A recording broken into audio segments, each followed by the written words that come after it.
सतगुरु कबीर बीजक कहरा 10। हों सब हिन में हो नाही मोही, बिलग बिलग बिलगाइल हो। सतगुरु कबीर इस कहरा के द्वारा कहते हैं कि जो मेरा सिद्धांत है, जो अपने आप को पहचानने का, परखने का, जांचने का जो सिद्धांत है, वो सभी में है, परंतु वो अहंकार के वश में रहने के कारण सबको समझ में नहीं आता है। हों सब हिन में, हों यहाँ पर हों का मतलब है। हों सब हिन में, हों नाही मोही। अब दूसरे हों का मतलब है अहंकार, अहम। मेरा सिद्धांत सभी में है, परंतु मेरा सिद्धांत अहंकार में नहीं है। बिलग बिलग बिलगाइल हो। अब इसमें जो बिलग का मतलब है अलग कर देना। अहंकार को बारीकी से छांट कर, समझ कर, परख कर अलग करने से ही मेरा सिद्धांत समझ में आता है।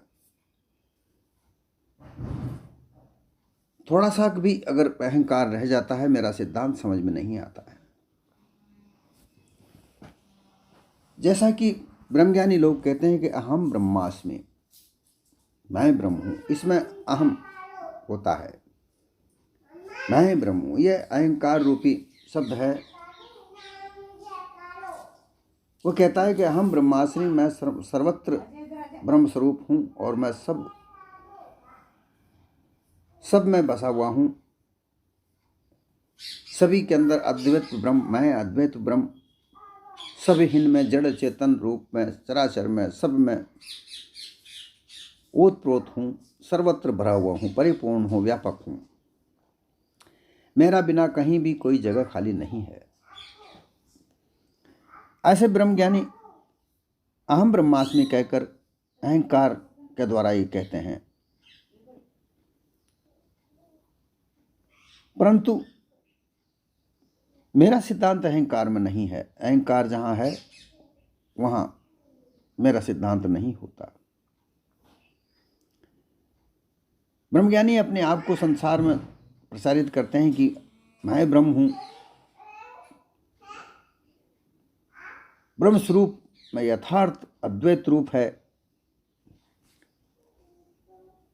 जानने वाले द्वैतकारी अबोध जीव विभिन्न वाले अनेक सिद्धांत को मानने वाले हैं,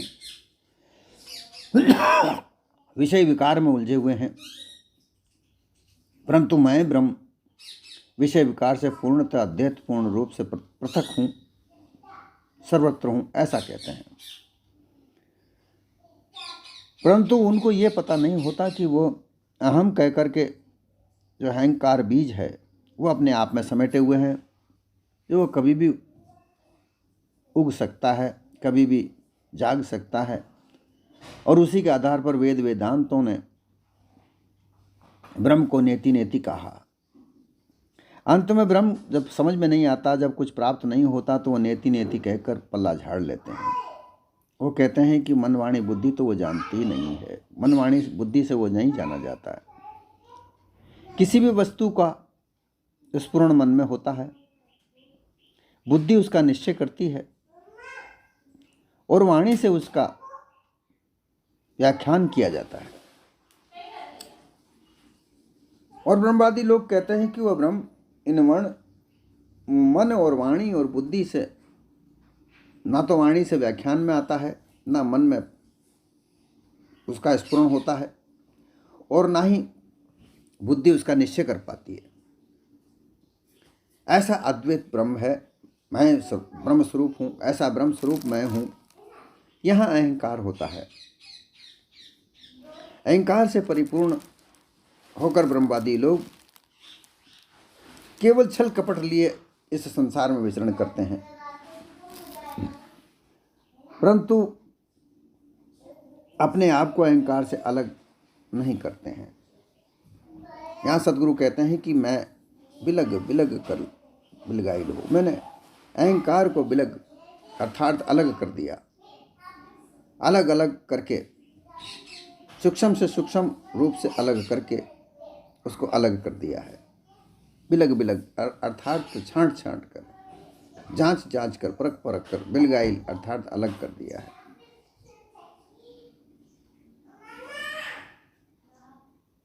और अपने चेतन स्वरूप को जांच के, चेतन विचार करके,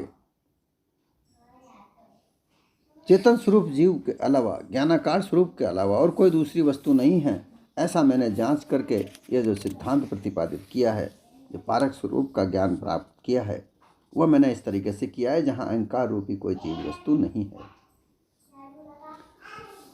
ओढ़न मोरा एक पिछोरा, लोग बोले एक ताई हो। मोरा मेरा, मेरे ओढ़ना पिछोड़ना, पिछोना अर्थात एक चादर है, मेरी ये ओढ़ने की एक चादर है। अब ये चादर सदगुरु कबीर यहाँ पर कहते हैं कि ये जो मेरी चादर है, ये मेरी चादर है, ये केवल भास रूपी चादर है। मुझे जो बोध हुआ, पारख बोध हुआ है, मैं जांचक होकर के जांचने का जो मुझे परख रूपी बोध हुआ है, वो मेरी एक चादर है।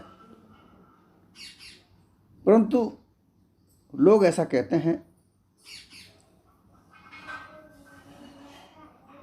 कि ये एकता है,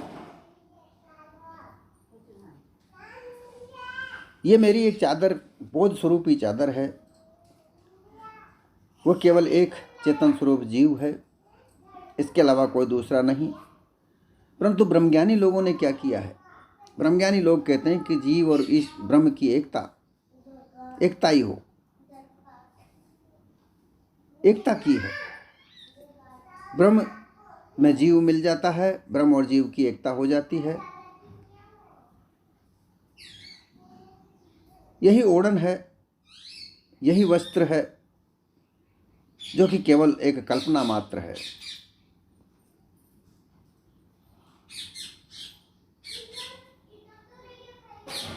जिसमें विषय वस्त्र के, जिसको ढक लिया हो, विषय वासनाओं ने जिसको ढक लिया हो, जिसको माया का भास होता हो, उस माया के आवरण से लोग अज्ञानी हो जाते हैं, द्वैत की वाणी बोलते हैं, और उन्हीं द्वैत की वाणी को बोलने वाले लोगों को ब्रह्मज्ञानी लोग जीव ब्रह्म की एकता कह करके वो कहते हैं कि चराचर स्वरूप में एक ब्रह्म ही है, ब्रह्म सत्य द्वितीयो नास्ति, ऐसा कह करके ब्रह्म सिद्धांत को प्रतिपादित करते हैं, जो कि एक कल्पना है। खानी बाणी दोनों ओर की ममता, लोभ, काम, क्रोध, मोह, आशा, तृष्णा इत्यादि संपूर्ण विकार ओढ़ रखे हैं। ये ब्रह्मज्ञानियों ने एक तरफ से देखा जाए तो केवल एक दिखावा है जीव और ब्रह्म का, परंतु ऐसा कुछ होता नहीं है। वो सूक्ष्म रूप से ममता, लोभ, मोह, क्रोध, आशा, तृष्णा इत्यादि का पिछोरा ओढ़े होते हैं। एक एक अज्ञानी जीवों के अंतःकरण में एक माया का आच्छादित होता है, ये माया के आवरण है। अज्ञान का अध्यास का दुपट्टा ये सब जीव ओढ़े पड़े हैं।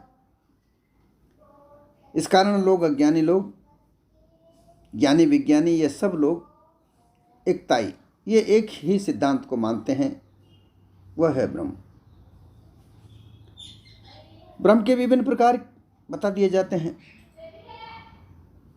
जगत ब्रह्म अस्ति, इस जगत को ही ब्रह्म कह देते हैं। 10 अवतारों की पूजा, 10 अवतारों को ब्रह्म कह देते हैं। रामकृष्ण को ही ब्रह्म कह देते हैं, विष्णु को ब्रह्म कह देते हैं, सबको ब्रह्म कह करके उनकी पूजा पाठ करते हैं। और जहाँ 10 अवतारों की पूजा होती है वहाँ मायावी स्वरूप है। धन की इच्छा के लिए, पुत्र की इच्छा के लिए, स्त्री की इच्छा के लिए, सुख सौभाग्य प्राप्त करने के लिए ये पूजा की जाती हैं। फिर अयम आत्मा ब्रह्म अस्ति, आत्म स्वरूप ही ब्रह्म है। फिर प्रज्ञान आनंदम ब्रह्म अस्ति। ये विभिन्न प्रकार के नाम रूप धारण के उनके अलग अलग सिद्धांत निर्माण करके ये भ्रमित होकर, जड़ाध्यासी होकर भूलते हैं और जिज्ञासुओं को ब्रह्म भूल भ्रमना में डालते हैं। परंतु मेरे सिद्धांत का तो एक ही सिद्धांत, एक ही पिछोरा है, वो है बोध स्वरूप। पारख बोध को प्राप्त करके, अपने निस्वरूप को प्राप्त करके अपने आप में स्थित होना ही मेरा सिद्धांत है। इस सिद्धांत को समझने के लिए अन्य सभी सिद्धांत को त्याग कर अपने निस्वरूप में स्थित होना होता है। एक निरंतर अंतर माही, ज्यों शशि घट जल झाई हो। जैसा कि एक चंद्रमा आकाश में स्थित है, पृथ्वी में अनेक घट, अनेक प्रकार के बर्तनों में वो पानी भर दिया जाए, विभिन्न प्रकार के घड़ों में पानी भरकर खुला रख दिया जाए तो सब चंद्रमा की छाया उस सब सारे बर्तनों में दिखती है। वो झाई है, वो परछाई है, चंद्रमा का प्रतिबिंब है, वो छाया की झलक है, परंतु असल चंद्रमा तो आकाश में होता है। इसी तरीका से ये चेतन स्वरूप जीव एक है और दूसरा जड़ है। जड़ और चेतन से ही संसार निर्मित होता है। विभिन्न प्रकार के स्वरूप इस चेतन स्वरूप जीव के जड़ के संबंध से बनते हैं। इसी प्रकार से ब्रह्मवादी लोग कहते हैं कि मैं एक ब्रह्म हूँ, अद्वैत हूँ, निरंतर सदा सर्वदा लगातार अंतर्भेद भाव से रहित आकाशवत सर्वव्यापक हूँ। जिस तरीके से आकाश सर्वव्यापक है, उसी तरीके से मैं बाहर भीतर बिना भेदभाव के मैं व्यापक हूँ। मुझसे खाली बची हुई जगह कोई भी नहीं है। परंतु ऐसा तो केवल प्रतिबिंब ही होता है। ये केवल आभास है। परंतु ये उल्टा कहते हैं, ये जीव को आभास कहते हैं, ये जीव को छाया बताते हैं। कितनी उल्टी बुद्धि है इनकी कि जो चेतन स्वरूप जीव है, जो एक चेतना स्वरूप है, उसी को आभास बताते हैं, और जो कुछ है ही नहीं, जो कल्पना मात्र है, उसको सर्वत्र व्यापक बताते हैं। जिनके अंतःकरण में चंचलता है, उसमें आभास भी चंचलता दिखता है, और जिनके अंतःकरण स्थित हैं उनमें चिदाभास भी स्थिर प्रतीत होता है। सब घट में मुझ जैसा ब्रह्म का झाई प्रकाश हो रहा है। ये कहते हैं कि सब घट में ये ब्रह्म स्वरूप है, निर्विकार है, सदा बना रहता है। एकता बनने पर मैं सदा बना रहता हूँ, ऐसा कहते हैं। परंतु अगर इनको जांचा परखा जाए तो ये कुछ नहीं है, कल्पना मात्र है, केवल एक जीव है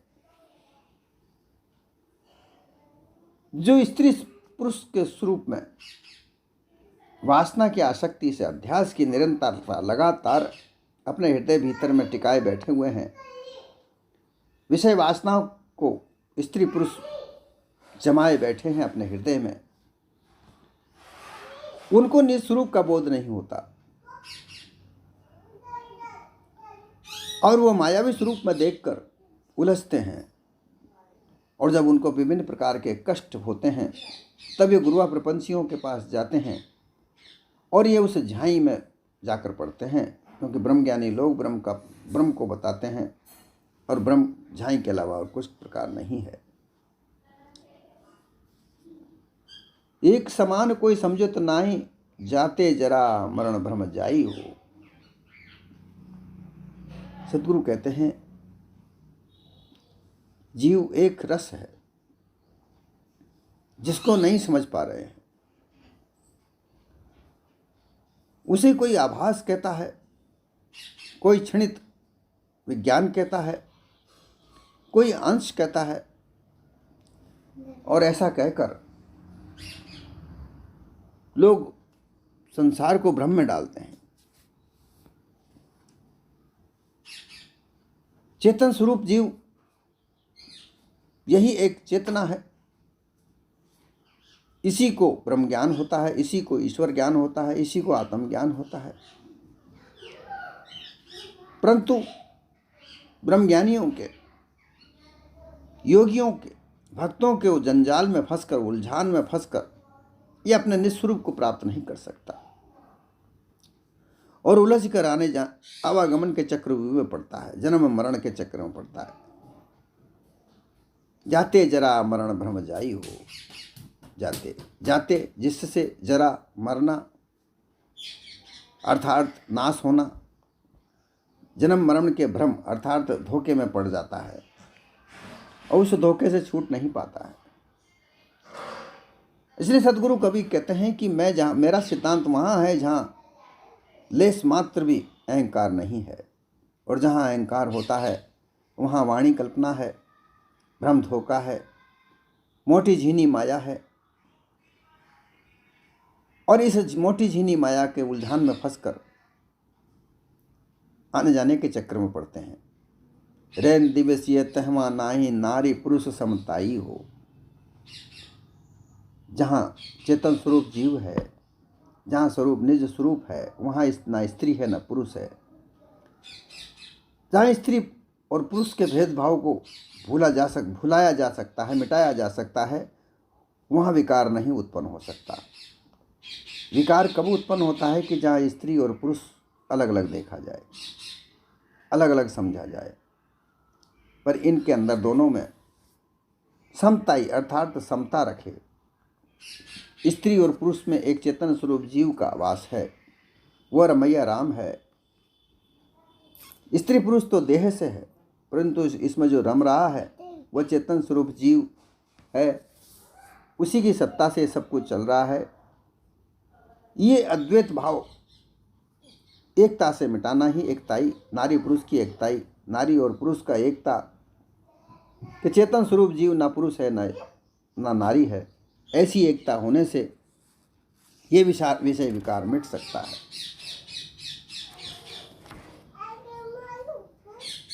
चेतन जीव के शुद्ध स्वरूप में ये प्राकृतिक दिन रात नहीं है,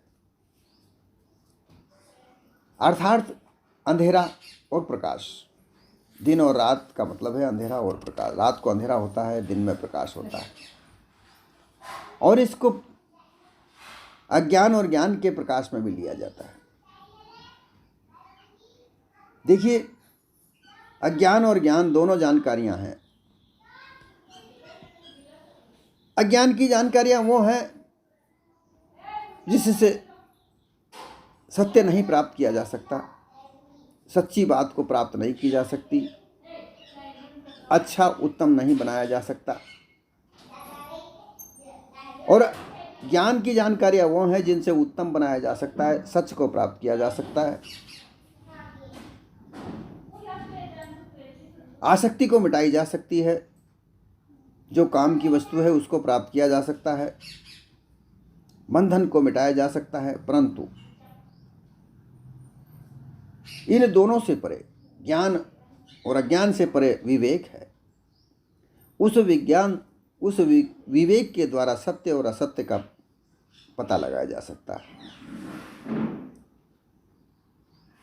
जहाँ ज्ञानी विज्ञानी की जो लोग बात करते हैं वह ब्रह्मज्ञानी लोग हैं। ब्रह्म एक विद्या है जो ज्ञान की सर्वोच्चता है, परंतु इन्होंने अपने अपने अलग अलग तरीके से उसकी व्याख्या कर करके उसका अलग अलग सिद्धांत बना दिया। अद्वैत ब्रह्म, विशिष्ट अद्वैत ब्रह्म, द्वैत अद्वैत ब्रह्म, विशिष्ट द्वैत ब्रह्म, ये अलग अलग आचार्यों ने अलग अलग सिद्धांत ब्रह्मसूत्र के आधार पर बनाए। ये अवधारणाएं बहुत आगे से चली आ रही हैं।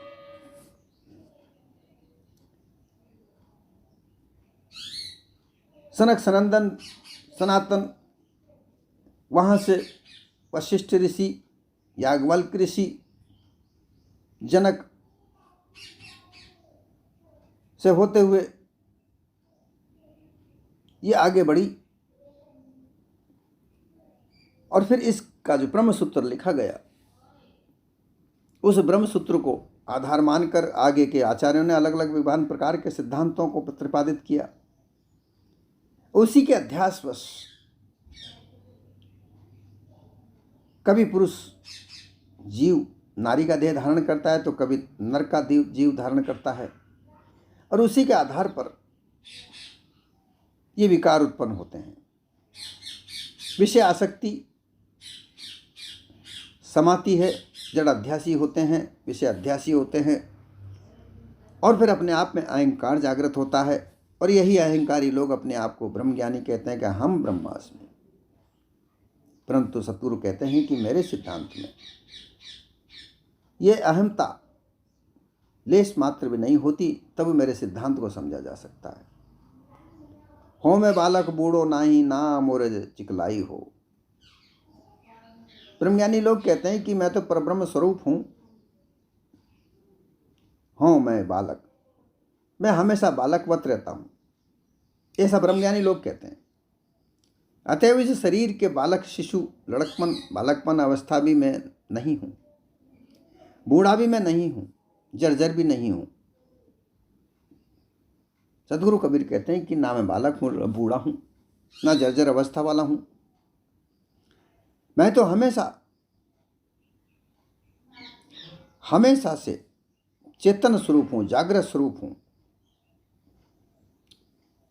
चिकलाई अर्थात चिकनाहट, चमक दमक अर्थात दिखावा, मेरे अंदर कोई दिखावा नहीं है। सुंदर शरीर बनाना, विभिन्न प्रकार के इत्र फुलों से स्नान करके विभिन्न प्रकार के टीके लगाना, विभिन्न प्रकार के वस्त्रों को पहनना, गहनों को पहनना, ये मुझ में नहीं है। ये तो सब इस देह की अवधारणाएं हैं। ब्रह्मज्ञानी कहते हैं कि मैं निरंजन पर ब्रह्म हूँ, ना मैं बूढ़ा हूँ, ना मैं बालक हूँ, ना जर्जर हूँ, परंतु उनमें हमेशा चंचलता होती है, क्योंकि अहंकार जो है।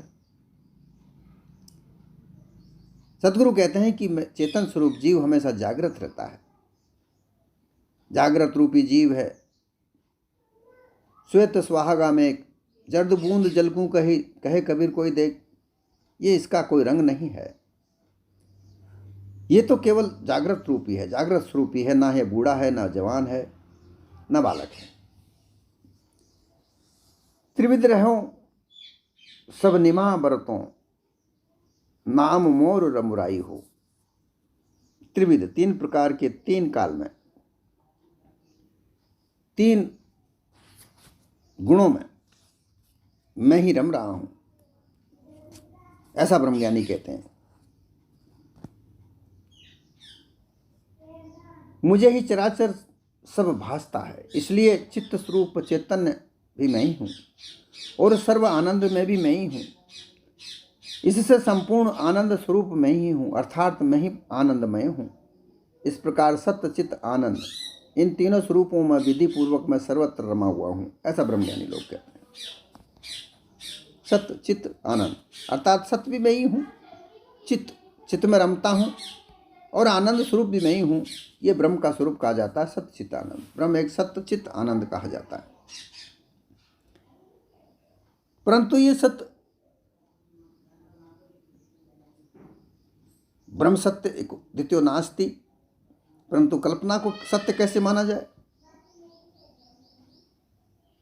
इसी प्रकार से स्त्री पुरुष और नपुंसक, पिंडज अंडज और उष्मज, जीव ईश्वर और जगत, इन सबों में सर्वत्र मैं रम रहा हूँ।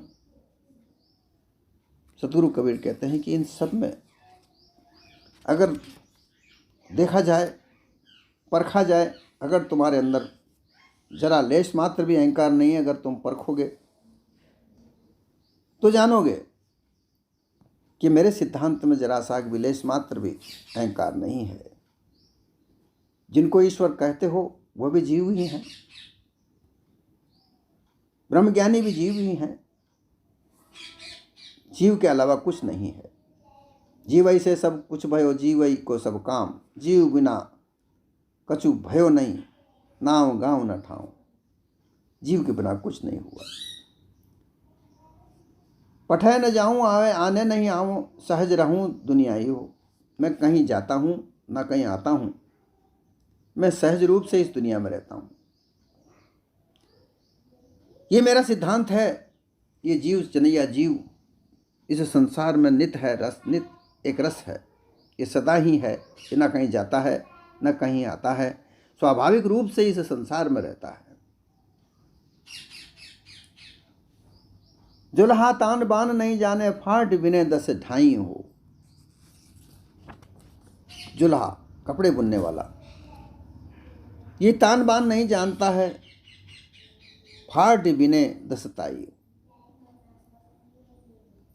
द्वैत ब्रह्मवाद में पड़े हुए लोग, अर्थात जो सत्य असत्य का निराकरण नहीं कर सकते, जो मेरे सिद्धांत को नहीं समझ सकते, वह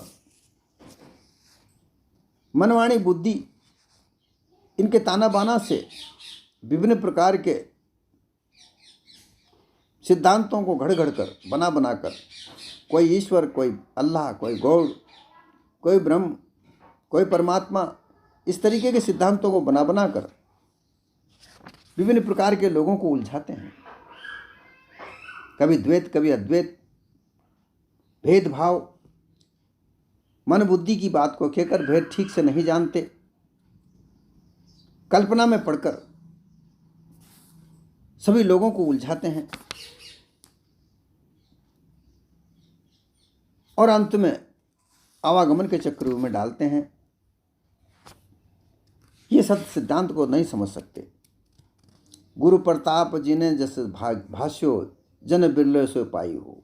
अपने अपने गुरु के आधार पर जैसा जैसा जिसको गुरु मिला, ब्रह्मज्ञानी गुरु के पास ब्रह्मज्ञान मिलता है, योगी गुरु के पास योग शिक्षा मिलती है, भक्त के पास भक्ति मिलती है। ज्ञानी गुरु भक्त, ज्ञानी योगी भक्त के पास अलग अलग प्रकार से जो जिस प्रकार का ज्ञान मिलता है उसको ज्ञान ले करके और ये लोग भटकते हैं, परंतु मेरे सिद्धांत को कोई जन बिल्डा ही पाता है। अनंत कोटि मन हीरा वेदो, फिटकी मोल न पाइयो। सदगुरु कबीर कहते हैं कि अनंत कोटि, करोड़ों लोगों ने, करोड़ों का कीमत का हीरा छोटे छोटे टुकड़े कर कर बेच दिया, परंतु उससे मोल नहीं मिलता। असंख्य मनमानंदी भ्रम कल्पनाओं से सत्य यथार्थ को प्राप्त नहीं किया जा सकता, परंतु मेरे सिद्धांत को प्राप्त करने से अपने निस्वरूप की प्राप्ति होती है। सुर मुनि नर खोजत रहे, कछु कछु नहीं पाए, कछु कबीर न पाई हो। सतगुरु कबीर कहते हैं कि उन्होंने सुर नर मुनि खोज खोज कर हारे, परंतु उन्हें कुछ नहीं पाया। मेरे सिद्धांत को पाने के लिए, मेरे सिद्धांत को प्राप्त करने के लिए, अपने निस्वरूप के बोध को प्राप्त करने के लिए अहंकार रहित हो जाओ। सच्चे प्रेम के साथ पार की संतों की सत्संग करो, मेरा सिद्धांत पा जाओगे। और जब मेरा सिद्धांत प्राप्त कर लोगे, मेरे सिद्धांत में अपना निस्वरूप है, पारक बोध है।